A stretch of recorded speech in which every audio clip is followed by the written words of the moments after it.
So how do you think your secondary handled kind of all the injuries that you've had to deal with through these early part of the schedule? I mean, you're going to get tired of my answer here, but we're 2-4, and so we've handled it in a 2-4 respect. It's all I care about is wins. I don't necessarily care about the bodies that are out there. We're here to win. We're not here to play well. We're not here to give a valiant effort at what we're trying to do. We're not here to surprise people. We're here to win football games. We're 2-4, so that's where we are right now. So with that, when you get Denzel Ward and Greedy Williams back, how much better are you guys going to be? I don't think the absence of those two guys have led to us being 2-4. So we're a secondary.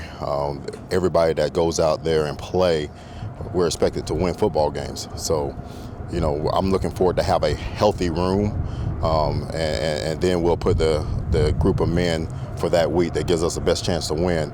And so, who says that when they come back, they're necessarily going to get right back into the same roles that they had? There's no guarantee in anything. They might not, but we're going to put the men out there each week that gives us the best chance to win that game, and then the next week we'll do that for the next week. And so I don't get caught up in the names. I just get caught up in we need to win football games. That's what we're here for. What do you need your group to do better to get this thing turned around? One thing, we need to turn the ball over more. I don't care if it's from fumbles, interceptions, what have you. We've had opportunities with the ball in our hands. We have to be able to turn the ball over, give the ball back to the offense.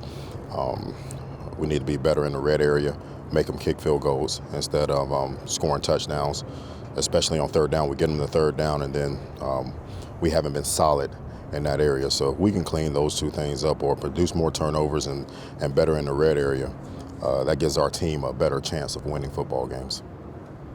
With these different pass interference really seems to be even harder to define than before. So how do you coach your guys with that? The way it seems they're letting more go than they ever did before. I've really, since 2009, we played in a playoff game against Arizona, and Fitzgerald knocked us down twice. And after that, I've coached a certain technique, and then I leave it up to the officials because, like you said, it's subjective to the person that's calling it. And as long as we get our feet in place and then we bring our hands, and we understand the bump level, anything after that, I really don't get too upset about. If the receiver puts his hand on us up the field, my belief is if they put their hand on us, we should have the right to protect ourselves. And so if they put their hand on us, call OPI, or don't call it on us when we grab them. Mm-hmm. Period. If they don't put their hands on us up the field, we should not put our hands on them. We should work with our feet. And so that's how I tell it to the officials. I call it the jazz rules. My kids are Joe, Ava, and Zoe. So I teach my kids, if somebody put their hands on you, you put your hands on them. That's what I teach my players. So if they don't touch us, we won't touch them up the field. All right. So, and the officials should officiate it that way, in my opinion, because the only reason that they're touching us is to gain an advantage. If they wouldn't be gaining an advantage, they wouldn't be touching us. So we should have the right to stand our ground and reclaim our position that we were at. So when you tell the officials this, what do they? Well, I back it up with plays, and they all agree because the plays that I show them, they can't deny. But at the end of the day, I understand that they're trying to get it right. There's going to, that's the great thing about this game. There's going to be some human error. This is a human game. This is a people game. So it is what it is. They're not trying to get it wrong. They want to do it the right way. And I understand that. And then the officials that come in here, they do a great job. They communicate. We communicate well with each other.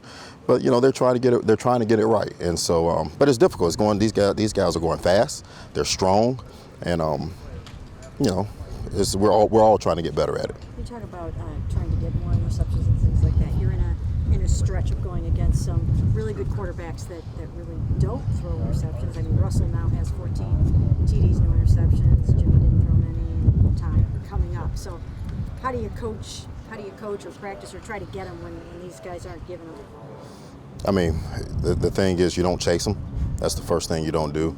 You be where you're supposed to be. You play the proper leverage. And one thing about interceptions don't come on good thrown balls. They come on poorly thrown balls. They come on tips. They come on overthrows. You have to be where you are. You know, I've been in games, even though Russell, they won the NFC Championship game, but we picked them 4 times. You know what I'm saying? So we've turned the ball over on guys. I mean, the next year I think we picked them 5 times. All right. So we've turned the ball over on high level quarterbacks before in my past. It's just, you can't chase them. If you go chase them, that's when you're going to start giving up explosives. And that's something we haven't done. We haven't, you know, even we I think we're 9th in the league in explosive passes or something around there. But a couple of those explosive passes are catch-run elements. You know, Tennessee hit us for a 77-yard screen because we didn't leverage it right, you know. Baltimore, late in the game, we miss a tackle. It goes for 50 yards. Those weren't explosive passes, you know, where the ball traveled over 20 yards. There was catch-run elements. And so, you know, we just can't chase them. We just have to go get them. Coach, what can you tell us about Jermaine Whitehead, how he's played for you guys, how he took advantage of an opportunity and has worked his way into full workload?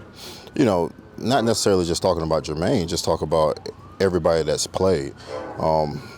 This is the NFL, and whoever goes out there is expected to play well and expected to win. Jermaine is a good football player. He's tough, he's smart, he's accountable.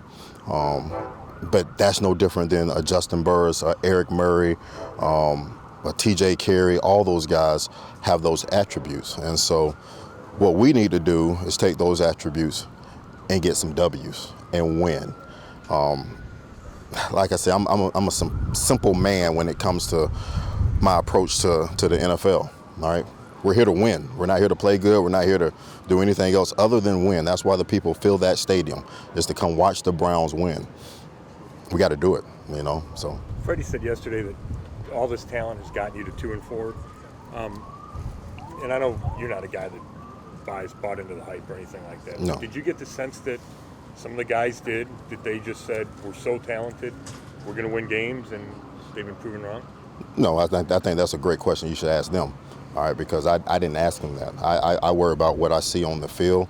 I understand that when you step into that stadium, all right, you can be beat or you can beat anybody.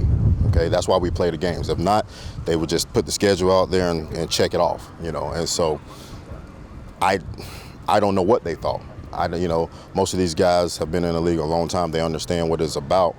But I think when you get comfortable, or if you get in a position where you don't think you can get beat, that's when you lose games. Our thing is we have to play more discipline and not beat ourselves. That's, you know, when you go against a team like New England, like we're about to play, the great thing that they do when you watch their film, they don't beat themselves. So what they say is, if we play clean for 60 minutes, you're going to do something that messes it up. That's what they say. And then it's about the people in their world.